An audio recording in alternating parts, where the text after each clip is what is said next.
Seguimos en Hora y 30 y nos acompaña ahora el ex ministro de Economía, Luis Miguel Castilla. ¿Qué tal? ¿Qué tal, Pablo? De la entrevista.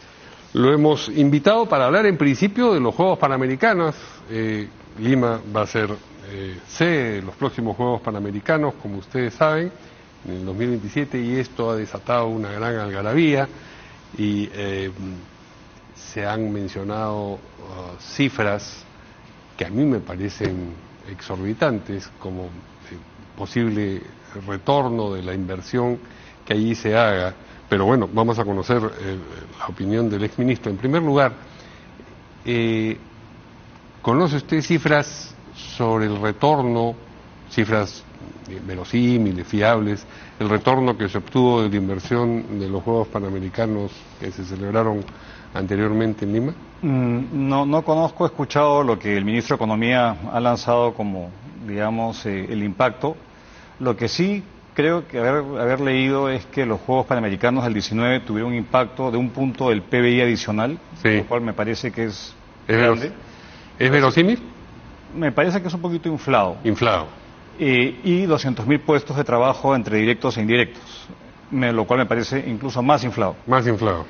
Pero creo que yo veo como una noticia positiva, porque ya se invirtió lo fuerte, el costo hundido ya se asumió, y poner en valor esa infraestructura de deporte me parece que es positivo para el país, y que esto también obliga a acelerar ciertos cambios que la ciudad requiere, ¿no? En transporte público, en seguridad, y pone una fecha perentoria. Entonces, ojalá que se utilice eso como un aliciente adicional para encarar los problemas que enfrenta Lima. Pero volviendo a las cifras que son importantes, desde el MEF han dicho que por cada dólar invertido retornarán hasta $4. El presidente del Comité Olímpico, en cambio, ha dicho que por cada dólar 3, digamos, una oscilación de cifras establecidas no sé de qué manera, ¿no? No, yo tampoco sé de qué manera, pero son multiplicadores muy grandes, ¿no? Creo que yo no he visto una inversión que tenga tanto rendimiento como la que está estableciendo el MEF.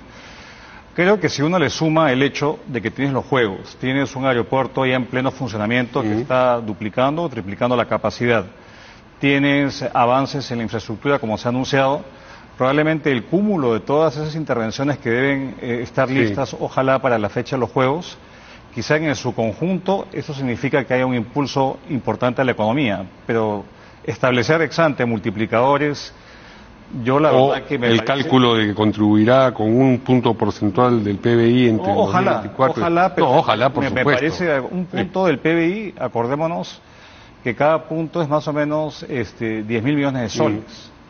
Entonces, dicen que la inversión es de 369 millones de dólares. Me suena un poquito elevado. Va a tener un impacto, ciertamente, en turismo, va a tener un impacto en comercio, y nos pone en la vitrina nuevamente del escenario internacional. Yo creo que eso es positivo. Ahora, de ahí a cuantificarlo, creo que es muy difícil poner una cifra exacta. ¿Va a tener un impacto? Sí, y positivo también. Es algo, la inversión que se haga es algo que se hace con los impuestos de todos los peruanos, ciertamente, y beneficia a sectores específicos, como el turismo o como el comercio. En ese sentido es una especie de compunche enderezado hacia esos sectores. Eso, digamos, es algo que no se observa con frecuencia cuando se hacen estos anuncios. Claro, ahí hay política industrial. Claro, hay dirigismo. Hay política sectorial, pero es algo transversal, porque eso lo que hace es que pone en valor el deporte nacional y nos da una ilusión en un entorno tan lo de la ilusión, sin duda, enrarecido. Creo que es una buena noticia, que no hay que sobredimensionarla, pero tampoco hay que bajarle la importancia que tiene. Haber sido seleccionada una ciudad que cumpla los requisitos internacionales para un certamen de esa índole involucra un costo, pero ya el costo grande ya se pagó. Costo hundido. Entonces creo que esto es sacarle más lustre, y ojalá que eso obligue nuevamente a mejorar el caos que es Lima, ¿no? Y la seguridad también. Y la seguridad, que es un tema central, y eso creo que sería lo más positivo, si es que se logra efectivamente priorizar políticas que sean efectivas de lucha contra la extorsión, la criminalidad en la capital. Démonos por bien servidos, ¿no? Y si se puede imputar algo de responsabilidad a los panamericanos, pues en buena hora. En buena hora. pero creo que se está un poco sobredimensionando el impacto económico. ¿Esto es positivo o lo es? ¿Cuánto? La verdad que no lo sabemos. Claro, la decisión dura de adoptar ahí es, tengo estos recursos, ¿dónde los invierto mejor? Claro, pero eso... El Estado puede decir, los invierto en los Panamericanos, o esos mismos recursos los invierto, aunque no sepa bien cómo gastarlos, en salud o directamente en seguridad. Pero eso es una comparación que no es tal, porque si tuviéramos la capacidad de ejecución, a eso me refería con lo de impacto, gastar, en sí. fin, hay un digamos, un toma y daca, hay un suma cero, ¿no? Sí. Pero en este caso yo creo que no, yo creo que son más los intangibles que tienen un valor, y no creo que le estemos, digamos, quitando, digamos, plata a un sector por dársela al deporte. Creo que no. Porque yo creo que es ponderado el impacto, y es una fracción pequeña del presupuesto. Muy bien. Otros asuntos a propósito de qué se hace o se deja de hacer con los recursos, u otro asunto importante es el déficit fiscal. ¿Coincide usted con quienes dicen que probablemente el 2024 tampoco vayamos a cumplir la regla? A ver, creo que el perfil de la gestión actual del MEF es uno de mucho más cuidado en el gasto público. Sí. La experiencia del ministro Arista es en la hacienda pública. Él ha sido viceministro, más sabe los temas de gasto público. Claro, él ha hablado de un plan de austeridad, con algunos rubros que sí se puede efectivamente buscar ahorros, pero yo creo que lo central, si me pregunta Mario, es que el país crezca y se recupere la recaudación tributaria. Entonces, recordemos que el año pasado la recaudación cayó más de 10.000 millones de soles, porque no crecimos. Si fuésemos a crecer en torno a 3%, eso ayudaría a cumplir esa meta. Yo creo que el esfuerzo va a ir más por crecer, recaudar más, que por ajustar el gasto, porque eso no lo veo muy verosímil. Yo creo que, dadas todas las demandas adicionales que hay, esa política de austeridad probablemente sea marginalmente, digamos, beneficiosa, rendidora. Pero creo que sí es importante dar ese mensaje. Claro. El mensaje de cumplir la regla fiscal es un esfuerzo no menor, es de pasarla de 2,8 a 2%, es un ajuste, digamos, no trivial, pero lo que está en juego es la credibilidad del MEF. Entonces yo veo con buenos ojos esa convicción que se le ha puesto a esa meta, que ojalá se cumpla. Y si vemos cómo pinta el año, cómo empezaba el año, parece que ha empezado más auspicioso de lo que uno hubiese imaginado, ¿no? En términos de una inflación que ya está bajo control, en términos de las expectativas de los agentes económicos está mejorando. Parece que la Niña que se aproxima va a ser un buen año para la pesca, ojalá que para el agro también. Entonces hay factores que pueden indicar una recuperación incluso mayor. Muchos están ahora subiendo un poquito al alza la previsión de crecimiento, de 2% a 2,5%, y va en la dirección adecuada, de subirlo a 3%, que es la proyección oficial. Entonces yo creo que si eso se da, probablemente ajustando un poco el gasto, se podría cumplir esa meta de 2, ojalá. Es bastante ambiciosa, pero yo creo que es alcanzable. Pero ajustar el gasto en algunas cosas depende efectivamente del Ejecutivo. Petroperú, por ejemplo, es un problema vivo todavía, pero en otras circunstancias son otras áreas del Estado peruano que se pueden endeudar, y en última instancia quien tiene que cubrir ese endeudamiento es el fisco. Me refiero, por ejemplo, a la Municipalidad Metropolitana de Lima. Por ejemplo. Yo he escuchado preocupación expresada por varios economistas a propósito del endeudamiento. No, sin duda. Y algo que a mí me preocupa, por ejemplo, Mario, que he escuchado, es que se sacó un decreto de urgencia no hace mucho tiempo, en el cual se le ponía límites al endeudamiento de aquellas entidades públicas que tuvieran grado de inversión. La única entidad que tiene grado de inversión después del Estado es la Municipalidad de Lima. Y ahora se le ha puesto un límite, y eso ha hecho de que hayan saltado hasta el techo, entiendo, y hay ahora una decisión de dejar sin efecto ese decreto de urgencia en esa parte donde limita el endeudamiento que puede... ¿Una decisión digamos, una iniciativa dentro del Ejecutivo en ese sentido? Correcto. Aprobó un límite. Sí, y ahora quieren dar marcha atrás. Ahora quieren dar marcha atrás, entiendo. ¿El ministro Arista estaría...? Entiendo que hay presión para eso. Y yo creo que eso, digamos, ojalá que no ceda, porque es importante que el déficit fiscal es del sector público no financiero, no solamente es del MEF. Y dentro del sector público no financiero están los gobiernos locales, incluida la Municipalidad de Lima. Entonces, espero que no cedan, porque el Consejo Fiscal ya lo advirtió, estamos llenos de contingencias y una es un sobreendeudamiento desmedido de la Municipalidad de Lima.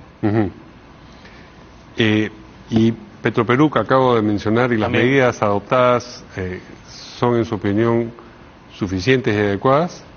Bueno, creo que van en la dirección correcta de limpiar la gobernanza de esa institución, empezando por el directorio. Creo que hay que cambiar muchos gerentes y ver cómo se mueve ese directorio con un mar de oposición, probablemente sindical. Si se logra mayor transparencia y un manejo menos opaco, sería adecuado. Se ha establecido que lineamientos de FONAFE sean los que rijan, lo cual es positivo. Ahora el tema es que si es que es un tema de liquidez o solvencia, ¿no? Y parece que el tema de liquidez va a continuar por un tiempo más. Entonces probablemente hayan otros pedidos de mayores recursos adicionales, como de hecho el propio ministro de Energía y Minas lo ha indicado. Entonces ahí es una decisión complicada, pero creo que lo que se ha hecho es más de lo que se hizo en 2 años de gobierno a la fecha. Un directorio creíble, con personas de mucho peso, David Tuesta, Carlos Linares, entre otros, y que comiencen a poner orden en esa empresa tan mal manejada. Y en la asignación de los pozos. La verdad que ese 40%, ese porcentaje es como una especie de... El pozo X, dice, el 60-40, el que viene hablando el ministro. Yo creo que es querer quedar bien con Dios y con el diablo, y al final no puedes hacer eso. Entonces yo creo que están tratando de darle, digamos, una fuente de ingresos a Petroperú, y a la vez apaciguar las críticas que vendrían del sector privado de no haber hecho una licitación competitiva. La verdad es que es difícil. Yo creo que Hidrocarburos necesita una política mucho más acertada de motivar la inversión privada. La producción del crudo se ha venido reduciendo ostensiblemente a lo largo del tiempo por falta de una política clara de Perupetro, por ejemplo, que es quien adjudica esos pozos petroleros. Entonces, ponerle ya como socio forzado a Petroperú es atarle un trozo de plomo al cuello. Eso desincentiva el apetito de inversionistas privados en el país. Yo me imagino que el ministro Mucho y el ministro Arista deben tener eso clarísimo. Uno solo se explica esta especie de intento de transacción, de compromiso, fórmula de compromiso, por una presión política que viene de más arriba, ¿o no? Yo presumo que sí, ¿no? O temor al regionalismo piurano, o a la propia empresa, o tratar de ser una cosa, digamos, media... Es una solución de compromiso. Correcto, pero creo que en el caso de Petroperú se requieren soluciones mucho más drásticas, y también en el hecho de hacer políticas más consistentes, de promover la inversión en sectores que son importantes como hidrocarburos y otros.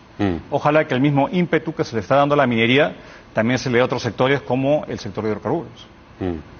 Bien, finalmente ha habido un fallo, un pronunciamiento del Tribunal Constitucional acerca de Rutas de Lima y el peaje de Chillón, lo cual tiene toda una serie de consideraciones legales de las que ya se ha discutido y se seguirá discutiendo, pero también se ha observado el golpe que puede producir esto a ojos de potenciales inversionistas extranjeros en el Perú.